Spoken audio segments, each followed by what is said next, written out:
আল্লাহ রাব্বুল আলামিন পৃথিবীতে প্রথম মানুষ হিসাবে পাঠিয়েছিলেন আদমকে। আদম আউয়ালু নবিয়্যিন ফিল আরদ ওয়া আউয়ালু নাসিন ফিল আরদ। জমিনের প্রথম মানুষ যেমন আদম, জমিনের প্রথম নবীও তেমন আদম। আল্লাহ রাব্বুল আলামিন পবিত্র কোরআনে নিজে বলেন, ওয়ালাকাদ খালাকানাল ইনসান মিন সুলালাতিন মিন তিন। আল্লাহ বলেন, আমি ইনসানকে তৈরি করেছি। এই ইনসান দ্বারা কারো মতে মানুষ, কারো মতে আদম। যাই হোক, আল্লাহ মানুষকে যেমন মাটি থেকে তৈরি করেছেন, আদমকেও তেমন মাটি থেকে তৈরি করেছেন। হুয়াল্লাযী খালাকাকুম মিন তুরাব।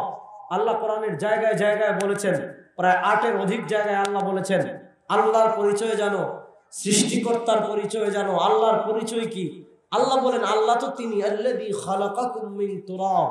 তুমি কিছুই ছিলে না, পৃথিবীতে তুমি কিছুই ছিলে না, কেউ ছিল না। হাল আতা আলাল ইনসানি হিনুম মিনাদ দাহরি লাম ইয়াকুন শাইআম মাযকুরা। কেউ পৃথিবীতে ছিল না, সবাইকে সৃষ্টি করেছেন কে? আল্লাহ। না আল্লাহর নাম জোরে বাড়িতে গিয়ে কইবেন। বলেন, সবাইকে সৃষ্টি করেছেন কে? আল্লাহ। জোরে বলেন, সবাইকে সৃষ্টি করেছেন কে? আল্লাহ বলেন, হুয়াল্লাযী খালাকাকুম মিন তুরাব। আল্লাহ তোমাকে স্বর্ণ থেকে সৃষ্টি করেননি, আল্লাহ তোমাকে রূপ্য থেকে তৈরি করেননি, আল্লাহ তোমাদেরকে সৃষ্টি করেছেন মাটি থেকে। কিসের থেকে? মাটি। আর আসতে বলেন, আল্লাহ আমাদেরকে সৃষ্টি করেছেন কাঠ থেকে। শুনেন, কথা বুঝেন, আমাদের সবার সৃষ্টির সূচনা হয়েছে মাটি থেকে। কিন্তু দেখেন, আপনি যদি মনে করেন এখন আপনার হাত কাটছে, হাত কেটে ফেলেছে, হাত কাটলে আপনার শরীর থেকে রক্ত বের হবে, গোশত বের হবে, হাড্ডি বের হবে, পানি বের হবে। আপনার শরীরের কোথাও আপনি মাটি পাবেন না। মাটি পাবেন? তো প্রশ্ন হলো, আল্লাহ যে 8-এর অধিক আয়াতে বলেন আমি সৃষ্টি করেছি তোমাদেরকে মাটি থেকে, প্রশ্ন হলো আমাদের শরীরে মাটি গেল কোথায়? মনোযোগ, এর উত্তর বুঝেন। আমাদের সৃষ্টির সূচনা হয়েছে মাটি থেকে। বলেন, আমাদের সৃষ্টির সূচনা হয়েছে কার থেকে? কথা বলেন, আমাদের সৃষ্টির সূচনা হয়েছে কার থেকে? দেখেন, একজন বাচ্চা যদি, মুসলিম শরীফের হাদিসে আছে, আমি সেদিকে যাচ্ছি না, এটা আমার আলোচ্য বিষয় না, আমি শুধু ইশারা দিয়ে যাচ্ছি। কোনো মানুষ যখন জন্মগ্রহণ করে, জন্মগ্রহণ করার পর কোনো বাচ্চার নাভিতে যদি আপনি হাত দেন, তারপর হাত যদি আনেন, দেখবেন মাটির মতো পদার্থ হাতে লেগে আছে। দেখেন, আমাদের সৃষ্টির সূচনা মাটি থেকে। যেমন দেখেন, আমি একটা উদাহরণ দিই। আচ্ছা, এটা কি? সবাই বলেন। টুপি বানাইছে কি দিয়ে?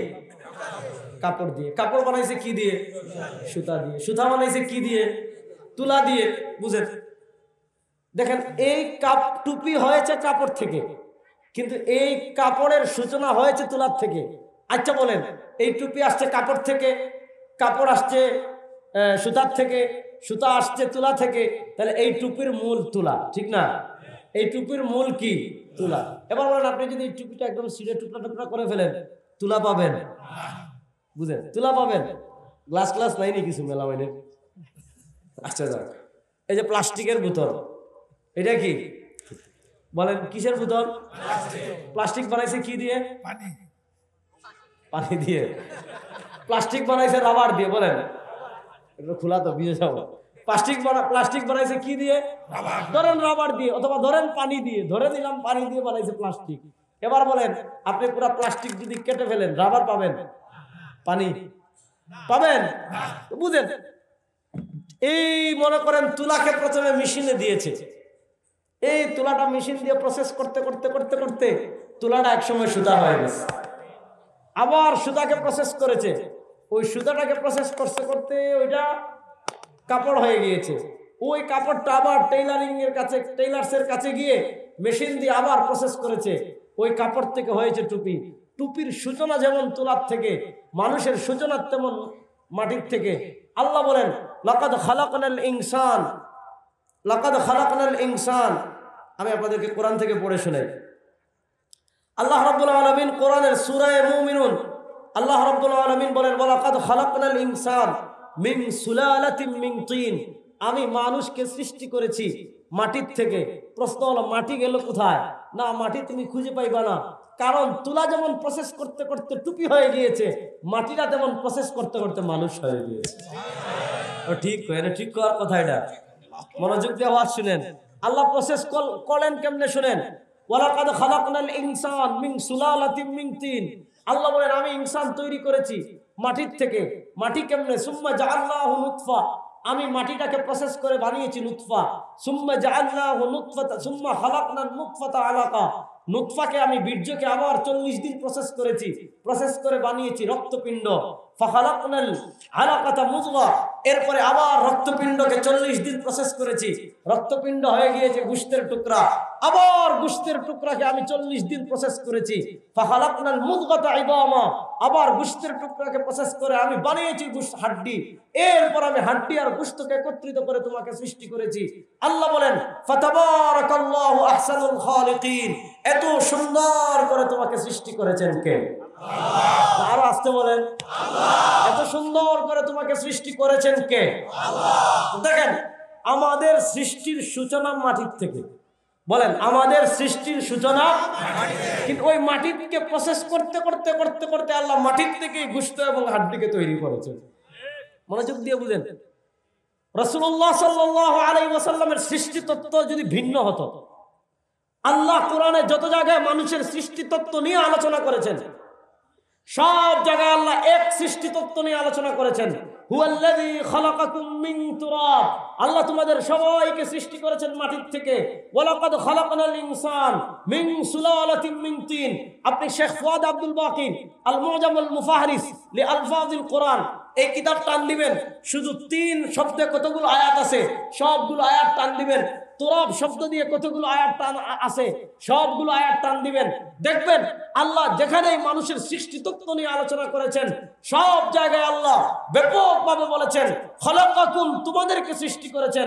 তো বোঝা গেল পৃথিবীর সব মানুষের সৃষ্টি তত্ত্ব, সৃষ্টি প্রক্রিয়া এক। যদি নবীদের সৃষ্টি প্রক্রিয়া ভিন্ন হতো, আল্লাহ সেটা উল্লেখ করতেন কি করতেন না?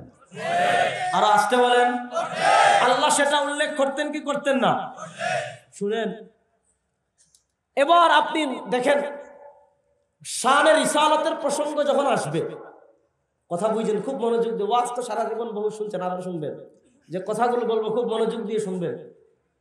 শানের রিসালাতের ব্যাপারে প্রথম আকীদা বুঝেন। খ্রিস্টানরা ঈসাকে আল্লাহর পুত্র বানিয়েছিল, বানাইছিল না? লাকাদ কাফারাল্লাযীনা ক্বালু ইন্নাল্লাহা সালিসু সালাসা ওয়া ক্বালাতিল ইয়াহুদু উযাইরুন ইবনুল্লাহ ওয়া ক্বালাতিন নাসারা ঈসা ইবনুল্লাহ। দেখেন খ্রিস্টানরা তাদের নবীকে আল্লাহর পুত্র বানিয়েছিল, ইহুদিরাও তাদের নবীকে আল্লাহর পুত্র বানিয়েছিল। খ্রিস্টানরা তাদের নবীকে আল্লাহর পুত্র কেন বানালো? দেখেন তারা তাদের ঈসাকে খুব বিশাল বড় কিছু মনে করত। যে প্রথমত ঈসা তিনি পিতা ছাড়া জন্মগ্রহণ করেছেন, তার বাবা নাই, এটা একটা তার বিশালত্ব। আবার ইয়াতাকাল্লামু ফিল মাহদি সাবিয়া, ঈসাকে ছোট্টবেলায় দুধের বাচ্চা কথা বলে ইন্নী আব্দুল্লাহ আতানিয়াল কিতাব। তো এক তো বাবা ছাড়া পৃথিবীতে এসেছেন, আবার ছোটবেলায় কথা বলেন। মানুষ মনে করে যে ছোটবেলায় কথা বলতে পারে, যে বাবা ছাড়া পৃথিবীতে জন্মগ্রহণ করতে পারে, সে তো স্বাভাবিক কোনো মানুষ না। তাহলে তার বাবা তো নাই, তার বাবা তো একজন বানাতে হবে। বস তার বাবা বানিয়ে দিছে আল্লাহরে বানিয়ে বলে কি যে ঈসা আল্লাহ। খ্রিস্টানদের আকীদা তৃত্ববাদ। খ্রিস্টানদের আকীদা তৃত্ববাদ মানে কি? খ্রিস্টানরা মনে করে 3 সাই মিলে আল্লাহ। আল্লাহ, আল্লাহর স্ত্রী মরিয়ম, আল্লাহর ছেলে ঈসা। না বাড়ি থেকে নাউজুবিল্লাহ আরো জোরে বলবেন। অথচ মুসলমানদের আকীদা লাম ইয়ালিদ ওয়া লাম ইউলাদ। ভাই আকীদা ঠিক করার নিয়তে পড়েন না, খালি তো খতমে গিয়া সারা জীবন এটা শুনছেন যে একবার কুল আল্লাহ পড়লে কোরআনের 3 ভাগের 1 ভাগ হয়ে যায়। তাহলে 3 বার কোরআন কুল আল্লাহ পড়লে মোটামুটি 1 কোরআন খতম। ফজিলত আপন জায়গায় ঠিক, কিন্তু আল্লাহ রাব্বুল আলামিন সূরা ইখলাসে তাওহীদের গুরুত্বপূর্ণ 5টা আকীদা আমাদেরকে শিখিয়েছেন। তাওহীদের গুরুত্বপূর্ণ কয়টা আকীদা? কথা বলেন কয়টা? 1 নম্বর, কুল নবী আপনি বলুন আল্লাহু আহাদ, আমাদের আল্লাহ এক। আল্লাহুস সামাদ, আমাদের আল্লাহ চিরঞ্জীব। লাম ইয়ালিদ, আমাদের আল্লাহর কোনো পিতা নাই। ওয়া লাম ইউলাদ, আমাদের আল্লাহর কোনো সন্তান নাই। নারাজতে বলেন আমাদের আল্লাহর কোনো পিতা, আমাদের আল্লাহর কোনো সন্তান। খ্রিস্টানরা বাড়াবাড়ি করে ঈসাকে আল্লাহর পুত্র বানিয়েছে মহব্বতের নামে, আজমতের নামে। মহব্বত এবং আজমতের নামে তারা শিরিক করেছে। মহব্বত এবং আজমতের দরজা দিয়ে উম্মতে মুহাম্মদীর কাছে শিরিক প্রবেশ করতে পারে। মহব্বত আর আজমতের দরজা দিয়ে মানুষ নবীকে শিরকের পর্যায়ে নিয়ে যেতে পারে। এজন্য আল্লাহ নবী নিষেধ করে গেছেন, খবরদার, লা তুতরুনি কামা আতরাদাতিল ইয়াহুদ ওয়ান নাসারা। আল্লাহ নবী সাল্লাল্লাহু আলাইহি ওয়াসাল্লাম সুস্পষ্টভাবে নিষেধ করেন। কি নিষেধ করেন? বলেন, আমার উম্মাহ খবরদার, আমি পৃথিবীর থেকে যাওয়ার পর লা তুতরুনি, তোমরা আমাকে নিয়ে বাড়াবাড়ি করো না। আমাকে নিয়ে কেমন বাড়াবাড়ি করো না? কামা আতরাদাতিল ইয়াহুদু ওয়ান নাসারা, যেমন বাড়াবাড়ি করেছে ইয়াহুদ এবং নাসারারা। ইহুদিরা তাদের নবীকে মহব্বত করে করে করে করে করে করে বানিয়ে ফেলেছে আল্লাহর পুত্র। খ্রিস্টানরা তাদের নবীকে মহব্বত করে করে বানিয়ে ফেলেছে আল্লাহর পুত্র। আল্লাহর নবী বলেন, আমার উম্মতেরা খবরদার, লা তুতরুনি, আমারে নিয়ে বাড়াবাড়ি করিস না। আসতে বলেন, আমাকে নিয়ে বাড়াবাড়ি করিস। এবার আল্লাহ নবী সাল্লাল্লাহু আলাইহি ওয়াসাল্লাম নিজে তার পরিচয় দিচ্ছেন যে আমি কে। আল্লাহ নবী সাল্লাল্লাহু আলাইহি ওয়াসাল্লাম নিজে তার পরিচয় দিচ্ছেন যে আমি কে। আল্লাহ নবী সাল্লাল্লাহু আলাইহি ওয়াসাল্লাম তার পরিচয় দেন, ইন্নামা আনা আব্দুল্লাহ, আমার এক নাম্বার পরিচয়, আমি কার বান্দা? আর আসতে বলেন, আমি কার বান্দা? দুই নম্বর ওয়া রাসূলু, এক নম্বর আমি আল্লাহর বান্দা এবং দুই নম্বর আমি তার রাসূল। তো আল্লাহ নবী সাল্লাল্লাহু আলাইহি ওয়াসাল্লাম আল্লাহ নবীকে নিয়ে বাড়াবাড়ি করতে, এই বাড়াবাড়ি মানে কি? নবীকে মর্যাদা দিতে দিতে দিতে দিতে দিতে দিতে দিতে দিতে এমন পর্যায়ে নিয়ে যাওয়া যাবে না যে নবীকে আপনি আল্লাহর সমকক্ষ বানিয়ে ফেললেন। নবীকে আল্লাহর সমকক্ষ বানানোর নাম শিরিক। বলেন আর আসতে বলেন, নবী করিম সাল্লাল্লাহু আলাইহি ওয়াসাল্লামকে আল্লাহ রাব্বুল আলামিনের সমকক্ষ বানানোর নাম শিরক। মুখ খুলে বলেন, নবী করিম সাল্লাল্লাহু আলাইহি ওয়াসাল্লামকে আল্লাহর সমকক্ষ বানানোর নাম শিরক। এবার দেখেন, আল্লাহ নবী সাল্লাল্লাহু আলাইহি ওয়াসাল্লাম 1400 বছর আগে বলে গিয়েছেন, আমার নিয়ে বাড়াবাড়ি করিস না। তো আমার নবীকে নিয়ে বাড়াবাড়ি করে করে উম্মার ভিতর জঘন্য দুইটা আকীদার উৎপত্তি হয়েছে। বলি শুনেন, আগে ঠিক বললেন না। এই জঘন্য দুই আকীদার এক আকীদা হলো, আমাদের সমাজে কিছু ভ্রান্ত সুফি আছে, সুফি নামদারি শয়তান পথভ্রষ্ট আছে না নাই? এই সুফিদের আকীদা, এরা বলে, কিতাব লিখে, কি কিতাব লিখে?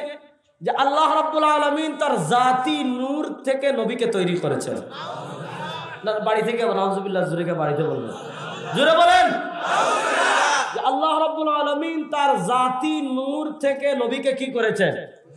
শুনেন, যদি কেউ এমন জঘন্য আকীদা লালন করে যে আল্লাহ তার জাতি নূর থেকে নবীকে তৈরি করেছেন, আর কোন মোল্লা এটা স্টেজে বসে বলে, বুঝবেন এটা মোল্লা নামধারী শয়তান, এটা মোল্লা নামধারী ইবলিস। এমন শয়তান আমাদের সমাজে আছে না নাই? দেখেন দলিল কি দে যে আল্লাহ নবী সাল্লাল্লাহু আলাইহি ওয়াসাল্লাম, দেখেন আল্লাহ নবী সাল্লাল্লাহু আলাইহি ওয়াসাল্লামের নূরের তৈরি সংক্রান্ত যতগুলো হাদিস আছে, কিছু হাদিস এমন আছে যেগুলোর সাথে নূরের কোনো সম্পর্কই নাই। একটা হাদিস, আল্লাহ নবী সাল্লাল্লাহু আলাইহি ওয়াসাল্লাম যখন জন্মগ্রহণ করেন, তার মা একটা আলো দেখেছেন, হযরতে ফাতেমা, হযরতে আমেনা, যে আলোতে কিসরার প্রাসাদ আলোকিত হয়ে গিয়েছে, আযাআত মিনহু কুসুরুশ শাম। তো এটার সাথে তো আর নবী নূরের তৈরির কোনো সম্পর্ক না। আর যেগুলোর সাথে নবী নূরের তৈরির সম্পর্ক আছে, কথা বুঝেন, এগুলা বেশিরভাগ জাল, এগুলা বেশিরভাগ কি। তো আমি সব জায়গায় একটা দুঃখ করে একটা কথা বলি, আমাদের দেশে যারা নিজেকে আশিকে রাসূল দাবি করে, যারা নিজেদেরকে আশিকে রাসূল পরিচয় দেয়, এই আশিকে রাসূলদের বেশিরভাগ পুঁজি হলো জাল হাদিস। বলেন, আশিকে রাসূলদের বেশিরভাগ পুঁজি হলো। দেখেন দুটো হাদিস সম্পর্কে আমি বলি। একটা হাদিস খুব বেশি বলে যে আউয়ালু মা খালাকাল্লাহু বিনুরি ইয়া জাবের।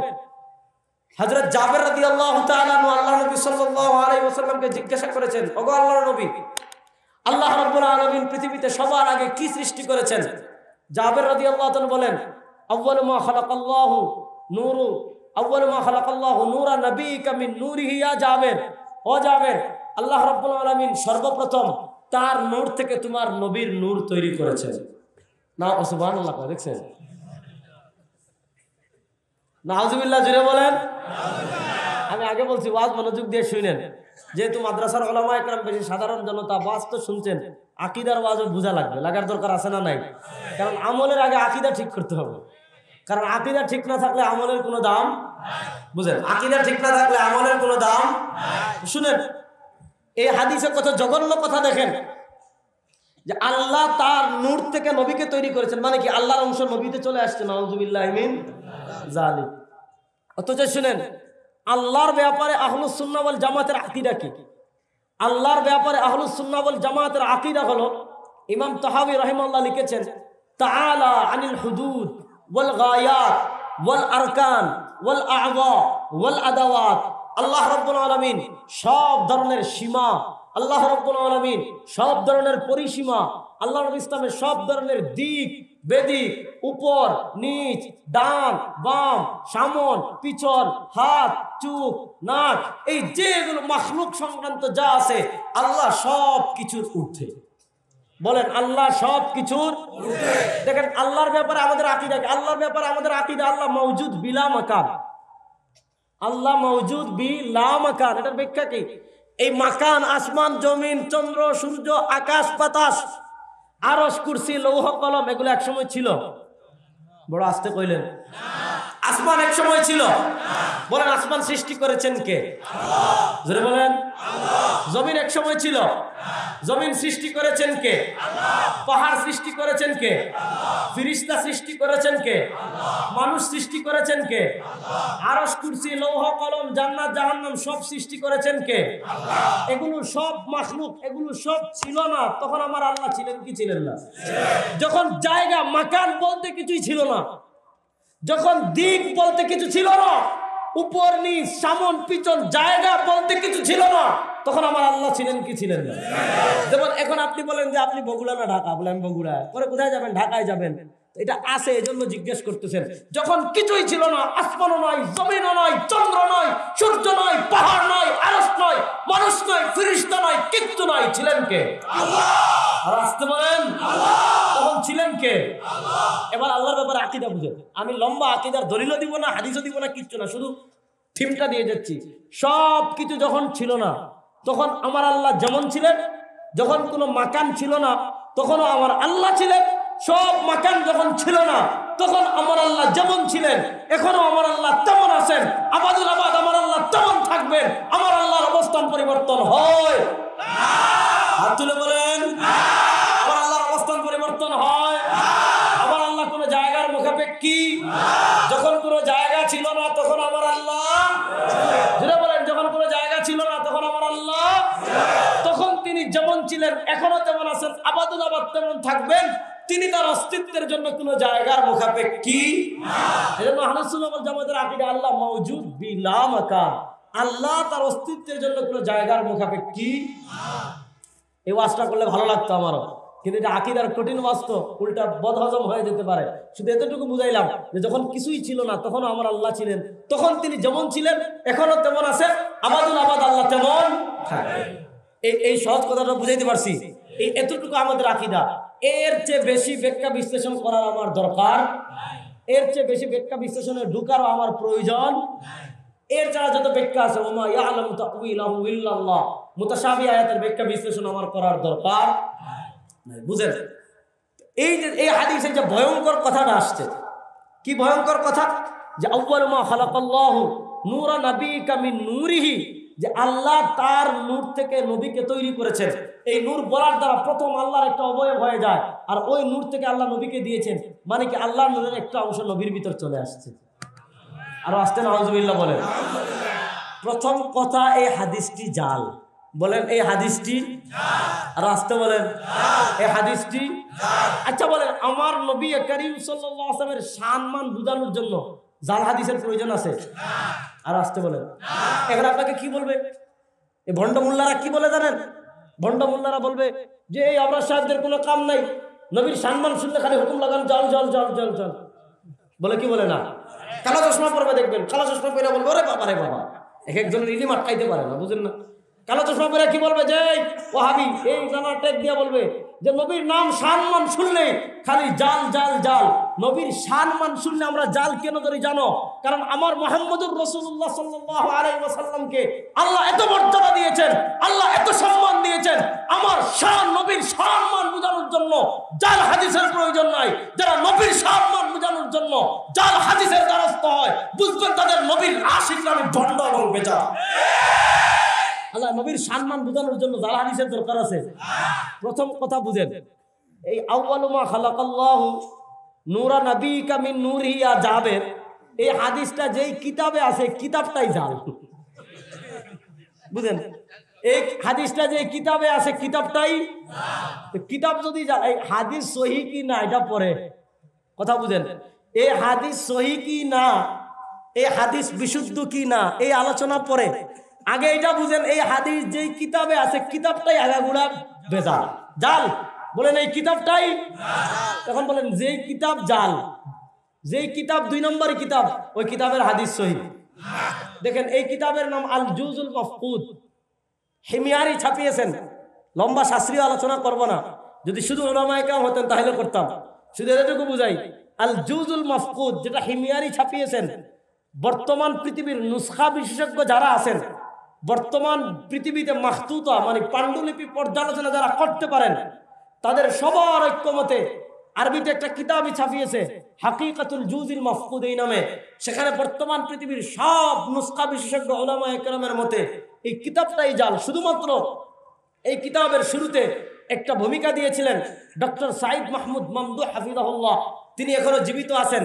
তার নাম বিক্রি করে, তার নাম বেচে এই জাল কিতাবটাকে সহি প্রমাণ করার চেষ্টা করা হয়েছিল। তার মুকদ্দিমাটা ছিল।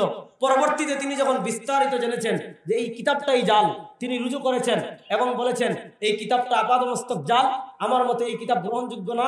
সুতরাং প্রথম এডিশনে আমার বাণী দেখে কেউ মানে প্রতারিত বা ধোঁকা খাবেন না। তাহলে বলেন প্রথমে হাদিসটা যে কিতাবে আছে এই কিতাবটাই জাল, আর আসতে বলেন তাহলে যদি কিতাবটা জাল হয় তাহলে হাদিসটা সহি। কথা বলেন না কেন? মেশিন নষ্ট হলে ভালো জিনিস আসবে, আর আসতে বলেন। যখন আপনি মেশিনের সমস্যা, মেশিন থেকে তো ভেজাল জিনিস আসবে, আসবে না? তাহলে কিতাবটাই জাল। এই জন্য এই সমস্ত জাল হাদিসের দরকার। আরেকটা বলবে, কি বলবে জানেন? যে আল্লাহ নবী বলেছেন আনা মিন নূরিল্লাহ, আমি আল্লাহর নূর থেকে, ওয়াল মুমিনুনা মিন নূরি, আর সকল মুমিনগণ আমাদের নূর থেকে। এক বিদআতি লিখেছে, তো আমি দেখাইলাম পরে যে এই হাদিস ইমাম সাখাওয়ী অন্য শব্দ এনেছেন, আনা মিনাল্লাহ ওয়াল মুমিনুনা মিন্নি। দেখেন ওখানে নূর শব্দও নাই, তারপরে ওই হাদিসের সাথে নিয়ে ওইটা লাগাই দে। অথচ ওই হাদিসে নে ইমাম সাখাওয়ী রাহমাতুল্লাহ আলাইহি আল মাকাসিদুল হাসানা ফিল আহাদিসিল মুশতাহির আলাল আলসিনা, সেই কিতাবে ইমাম সাখাওয়ী রাহিমাহুল্লাহ সুস্পষ্টভাবে লিখেছেন ক্বালা শাইখুনা হাদা কিতবুন মুখতালাকুন। ইমাম সাখাওয়ী বলেন আমার শাইখ হাফিজুদ দুনিয়া ইমাম ইবনে হাজার আসকালানী নবীকে তৈরি করেছেন এই হাদিসটি কিতবুন মুখতালাকুন, জেলজন্ত মিথ্যা হাদিস। জেলজন্ত কি হাদিস? এবার বলেন আমার নবী সাল্লাল্লাহু আলাইহি ওয়াসাল্লাম তার সম্মানের জন্য এমন জেলজন্ত মিথ্যা হাদিসের দ্বারস্থ হওয়া লাগবে? আর আসতে বলেন। এক নম্বর বুঝেন, একটা জঘন্য আকীদা কি যে নবীকে আল্লাহ তার জাতি নূর থেকে তৈরি করেছেন, এমন জঘন্য আকীদা আমরা লালন করব না। এমন জঘন্য আকীদা লালন করে এরা ভণ্ড। আর আসতে বলেন। এমন জঘন্য আকীদা যারা লালন করে তারা। এবার পরের কথা বুঝেন। আজ উঠবেন উঠবেন এইভাবে চিল্লাইন না, ওনারা মিডিয়ার মানুষ, ওনাদেরকে সম্মান করবেন। হ্যাঁ, কারণ ওনাদের মাধ্যমে আমাদের এই কথাগুলো তৃণমূলে যায়, বুঝেন না? দাঁড়ান দাঁড়ান আমি বলি, দাঁড়ান। দেখেন বর্তমানে বাতিলদের তো চ্যানেলের অভাব নাই ভাই, সব মিডিয়া সব তো কাফেরদের, ইহুদিদের, আমাদের তো কিছুই নাই। তো ওনারা ওনাদের খরচে আসে, আমরা তো আমাদেরকে তো টাকা দিবেন, ওনাদেরকে আপনারা টাকাও দিবেন না, দিবেন না। এই যে ওনারা নিজ দায়িত্বে আসে, ওনারা চাইলে তো আমাদের তো ভিউও কম হয়, চাইলে বড় বড় গানের কনসার্টে যেতে পারতো, বড় বড় শিল্পীদের ইয়ে করতে পারতো। ওনারা আসে, আমাদের কথাগুলো মানুষদের কাছে যায়, আমরা একটা মেসেজ দিলে সাধারণ মানুষ শুনতে পারে। তো ওনাদেরকে এই জন্য এত তিরস্কার করার দরকার নাই। আর ওনারাও খেয়াল করবেন যাতে মানুষের ডিস্টার্ব না হয়, ঠিক আছে না? ঠিক আছে না ইনশাল্লাহ? কথা শুনেন। হ্যাঁ, এই জন্য ওনাদেরকে সম্মান করবেন, প্রয়োজন সুযোগ পাইলে প্রয়োজনে খাবারও খাওয়াবেন। কারণ আপনাদের এই কথাগুলো, আমাদের দাওয়াতি কথাগুলো, ওনারা একদম নিজের পরিশ্রম করে কত দূর থেকে আসে, আবার নিজে যায়, আবার এডিট করে, আবার ছাড়ে। এত কষ্ট করে পৌঁছাচ্ছে, জন্য প্রয়োজন করলে খাবারও খাওয়াবে। অনেকে মনে করে যে এরা মানুষই না, এগুলো খুব খারাপ। সব মানুষকে সবাইকে সম্মান করার দরকার আছে না নাই? আচ্ছা, কথা আরেকদিকে নিয়ে না। এবার দ্বিতীয় কথা বুঝেন, আল্লাহর নবী সাল্লাল্লাহু আলাইহি ওয়াসাল্লামকে ভালোবাসা আমাদের ঈমান। বলেন, আল্লাহর নবী সাল্লাল্লাহু আলাইহি ওয়াসাল্লামকে ভালোবাসা আমাদের ঈমান। দেখেন, ইমাম বুখারী আলাইহির রাহমাত বুখারী শরীফের কিতাবুল ঈমানে একটা পরিচ্ছেদ প্রতিষ্ঠা করেছেন। ওই পরিচ্ছেদের নাম হলো বাবু হুব্বির রাসূল বা বাবু হুব্বিন নবী মিনাল ঈমান। ইমাম বুখারী আলাইহির রাহমাত পরিচ্ছেদের নামকরণ করেছেন বাবু হুব্বিন নবী মিনাল ঈমান। আল্লাহর নবী সাল্লাল্লাহু আলাইহি ওয়াসাল্লামকে ভালোবাসা ঈমানের অঙ্গ। বলেন, আল্লাহর নবী সাল্লাল্লাহু আলাইহি ওয়াসাল্লামকে ভালোবাসা ঈমানের অঙ্গ। আল্লাহর নবী সাল্লাল্লাহু আলাইহি ওয়াসাল্লামকে আমরা মহব্বত করি কি করি না? আর এটা তো আস্তে বলার বিষয়। আল্লাহ নবী সাল্লাল্লাহু আলাইহি ওয়াসাল্লামকে মহব্বত আমরা করি কি করি না? হাত তুলে বলেন। আল্লাহ নবী সাল্লাল্লাহু আলাইহি ওয়াসাল্লামকে আমরা ভালোবাসি কি বাসি না? আল্লাহ নবী সাল্লাল্লাহু আলাইহি ওয়াসাল্লামকে আমাদের জীবনের চেয়ে বেশি ভালোবাসি কি বাসি না? আল্লাহ নবী সাল্লাল্লাহু আলাইহি ওয়াসাল্লামের ভালোবাসার জন্য আমাদের জীবন বিলানোর জন্য আমরা প্রস্তুত আছি কি আছি না? আমরা তো সব বলে আপনার সাথে আমার কোনো দুশমনি নাই, আপনাকে আমি স্যালুট জানাই, আপনাকে আমি সম্মান জানাই। আমার নবীর ইজ্জতের উপর তুমি আঘাত করবা, রাস্তার কুকুরের আমার কাছে দাম আছে। আমার নবীর ইজ্জত হানি করবা, রাস্তার কুকুরের চেয়ে তুমি আমার কাছে আরো বেশি নিকৃষ্ট। আমার কাছে আমি রাস্তার কুকুরকে সম্মান করতে পারি, তাকে অযথা প্রহার করব না। কিন্তু শাতিমে রাসূল যে আল্লাহ নবী সাল্লাল্লাহু আলাইহি ওয়াসাল্লামের ইজ্জত এতটা স্পর্শকাতর, শুনেন কথা বুঝেন। ইবনে তাইমিয়া রাহিমাহুল্লাহ লিখেছেন, ফতোয়া কাজীখানে পাবেন, ইবনে আবিদিন শামী রাহিমাহুল্লাহর মাজমুআতুর রাসাইল ইবনে আবিদিনে পাবেন। আল্লাহ নবী সাল্লাল্লাহু আলাইহি ওয়াসাল্লামের ইজ্জত এতটা স্পর্শকাতর, শানে রিসালাত উম্মার কাছে এতটা মর্যাদাশীল।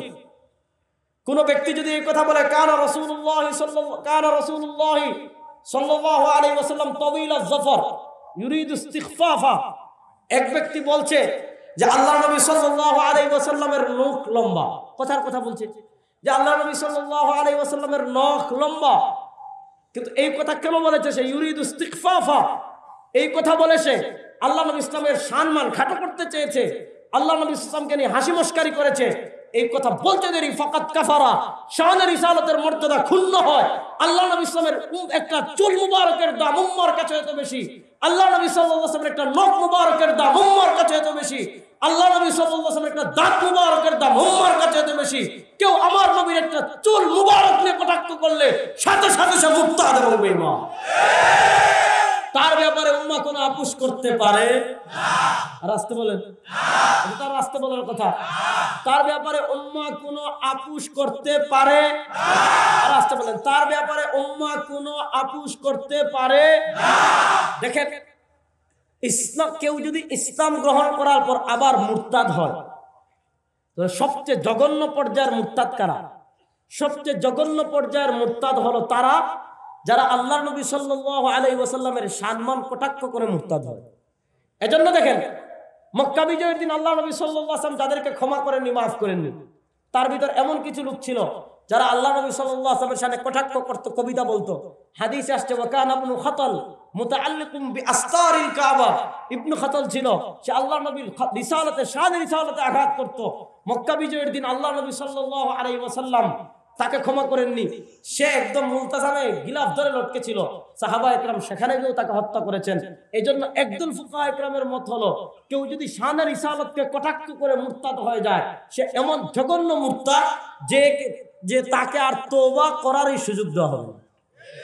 তওবা করলে কবুল হলে আল্লাহ করবেন, দুনিয়াতে তার বাঁচার অধিকার নাই। তবে আরেকজন ফুকাহায়ে কেরাম জমহুরের মত হলো না, যে তাকে তওবা যদি সে একনিষ্ঠ চিত্তে করে কবুল করা হবে। এজন্য উম্মাহ সব মানতে পারে, উম্মাহ না খেয়ে থাকতে পারে, উম্মাহ পেটে পাথর বাঁধতে পারে, উম্মাহ জুলুম সহ্য করতে পারে, উম্মাহ না খেয়ে থাকতে পারে, উম্মাহ সব করতে পারে, কিন্তু নবীর কোন উম্মাহ নবীর অপমান সহ্য করতে পারে না। রাস্তে বলেন, নবীর কোন উম্মাহ নবীর অপমান সহ্য করতে পারে না। এটা বাবু হুব্বিন নবী মিনাল ঈমান। দেখেন, একজন মানুষ অনেক গুনাহ করতে পারে, অনেক গুনাহ করতে পারে। দেখবেন সারা বছর নামাজ পড়ে না, সপ্তাহে একদিন জুমা পড়ে, সপ্তাহে একদিনও জুমা পড়ে না, বছরে একদিন দুই ঈদে দুই নামাজ পড়ে, তার আমলের এত বেহাল দশা, কিন্তু এই ব্যক্তির অন্তরে নবীর প্রেম আছে। আপনি তার সামনে তার নবীকে নিয়ে একটা গালি দেন, আপনার কল্লা ফেলাই দিবেন, ঠিক না? পারবেন? দেখবেন আমল নাই, আমল ঠিক না, কিন্তু তার অন্তরে নবীর মহব্বত আছে, তার অন্তরে নবীর ইশক আছে, তার অন্তরে নবীর প্রতি ভালোবাসা আছে। এই জন্য নবীকে কেউ গালি দিলে, নবীকে কেউ অপমান করলে, নবীকে কেউ কটূক্তি করলে, সে তার দল ভুলে, নেতা ভুলে, পীর ভুলে সবাই রাজপথে নামে কি নামে না? কথা বলেন না কেন? এই জন্য বলেন বাবু হুব্বিন নবী মিনাল ঈমান, নবীকে ভালোবাসা ঈমান।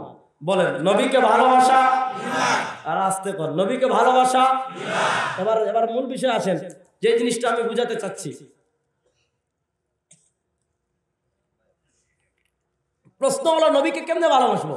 আপনি বিশাল একটা গেট করলেন, মনে করেন এই বগুড়া থেকে নাটোরের রোড না এটা, হ্যাঁ বগুড়া আর নাটোর রোডে বিশাল একটা গেট করে দিলেন, স্বাগত মোহাম্মদ সাল্লাল্লাহু আলাইহি ওয়াসাল্লাম, খুশ আমদের পবিত্র ঈদে মিলাদুন নবী। লাগায় না গেট? আপনাদের দিকে লাগায় না মনে হয় এখন? হ্যাঁ আছে নাকি? তাহলে তো এটা ওয়াজ করা, এটাই করা দরকার। আচ্ছা, খুব ভালো করে বুঝেন, এবার বুঝেন। তাহলে রাসূলুল্লাহ সাল্লাল্লাহু আলাইহি ওয়াসাল্লামকে মহব্বত বলেছি ঈমান। এবার বলেন রাসূলুল্লাহ সাল্লাল্লাহু আলাইহি ওয়াসাল্লামের মহব্বত আমাদের প্রকাশ করার দরকার আছে না নাই? আর আসতে বলেন। এখন রাসূলুল্লাহ সাল্লাল্লাহু আলাইহি ওয়াসাল্লামের মহব্বত আমরা প্রকাশ করব কিভাবে?